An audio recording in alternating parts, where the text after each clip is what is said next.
لا تدللك المهلة التي أعطاكها الله بستره، فما كان في كتاب فرعون وهامان أكثر مما فعلت. أنا اسمي ياسين، عندي 19 سنة، وأنا في أولى جامعة بدرس في كلية آداب لغات شرقية. مش عارفة أبدأ منين، بس الموضوع محرج. أنا حابب أعرض مشكلتي لأني حاسس نفسي بتعذب وبتدمر، وعارف نفسي غلطان وأنا المذنب في الموضوع، وفي نفس الوقت أنا الضحية. الموضوع أو المشكلة بدأت معايا وأنا في تانية ثانوي تحديدا. قبل ما أحكي، أنا ابن وحيد لبابا وماما وهم شغالين مدرسين، وقعدنا فترة في السعودية ونزلنا مصر وأنا في أولى ثانوي. صاحبت ولد اسمه معاذ، وكان دايما بيجيلي البيت وأنا برضو بروح له البيت. هو برضو زي كده، هو الابن الوحيد لبابا ومامته. هو عايش مع مامته لوحدهم في البيت لأن مامته كانت منفصلة عن باباه. أنا بحكم إن هو صاحبي فكنت دايما بزوره، وكنا بنذاكر دايما مع بعض. ومامته كانت بتعاملني زي معاذ ابنها بالظبط، يمكن أحسن كمان، وكانت بتحبني زيه بالظبط كده. وهي كانت بتخاف عليه قوي، دايما كانت تتصل عليه واحنا في الدرس أو في أي مكان، يعني متعلقة بيه جدا.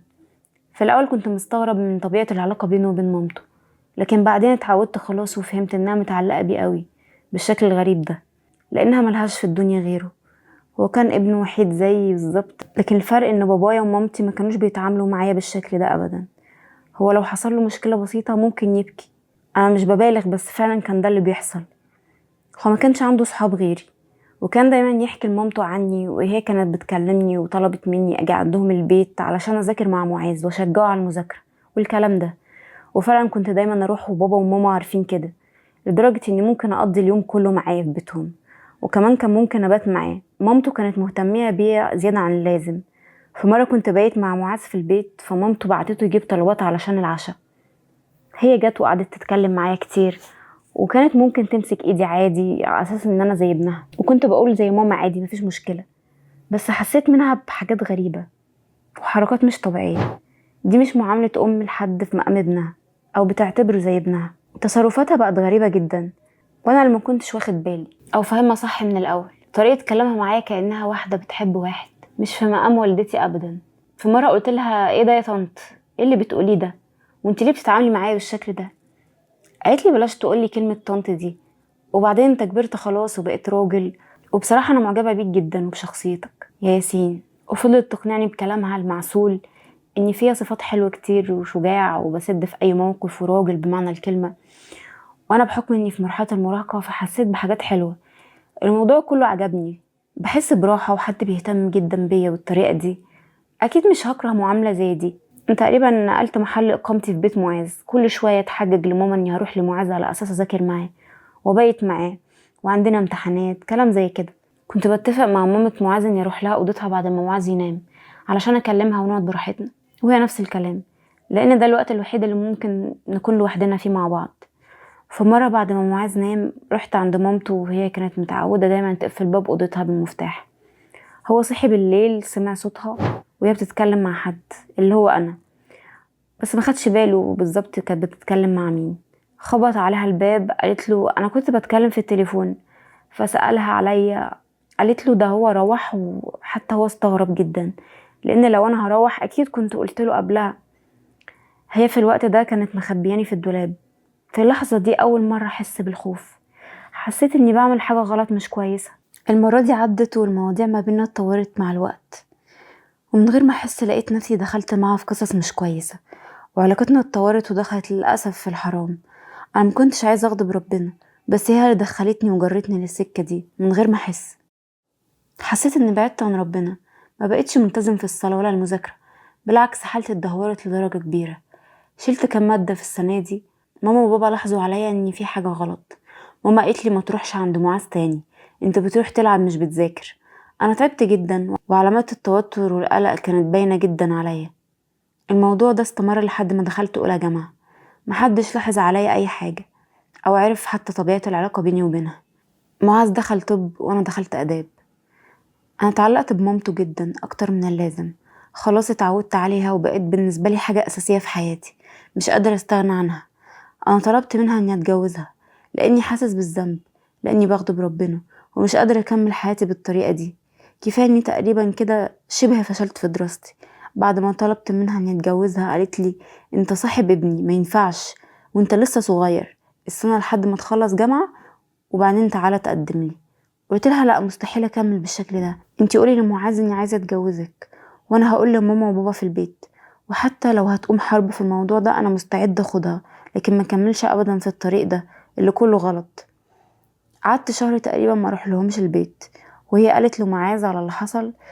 هو قطع علاقته بيا بعديها وعمل لي بلوك على التليفون وعمل مشكلة كبيرة جدا مع مامته ومش بيكلمها، وهي متواصلة معايا تليفون وقالت لي اللي حصل. وانا كمان قلت لبابا وماما ورافضين تماما، وحتى هم خصموني ومش راضيين يكلموني. ما كنتش قادرة افهمهم طبيعة العلاقة ما بيني وبينها. ازاي ما ينفعش اقول على اللي حصل ما بيني وبينها، بس انا عايزة اصلح وضع غلط، وفي نفس الوقت حاسس نفسي هتحصل لي حاجة وانا بعيدة عنها بالشكل ده، ومش عارفة اعمل ايه ولا اتصرف ازاي. انا خلاص بقيت مجنون بيها. ودي رسالة وصلتنا وردنا عليك كالآتي: الحقيقة يا ياسين مشكلتك سيئة السمعة، ده التوصيف الصحيح ليها. المشكلة دي سببها قلة دين وقلة متابعة من أهلك وقلة مروءة من والدة صاحبك وقلة دين منها برضو. بدل ما تحافظ على ابنها وتربيته راح تحب صاحب ابنها. دي أخطر جريمة ممكن ترتكب اللي حصل ده. انت لو اتجوزتي أي حد من اللي بيتقدمولك دول بعد ما انفصلتي عن جوزك كان أفضل ليكي بكتير من اللي عملتيه مع شاب صغير قد ابنك بالشكل ده. دمرتي حياته ومستقبله، وابنك كمان اما عرف جزء بسيط بس من اللي حصل قطع علاقته بيكي، ما بالك لو عرف الحقيقة واللي حصل ما بينك وبين صاحبه. التأثير ده على نفسيته تفتكري هيكون ازاي؟ ما سألتش نفسك ليه سؤال زي كده؟ ولا ما جاش ليه على بالك حاجة زي كده؟ ليه نسيب الحلال اللي يرضي ربنا ونلجأ للحرام؟ علشان خاطر ايه؟ علشان خاطر مين؟ عشان خاطر الناس؟ هيعملولك ايه؟ هيفيدوكي بايه؟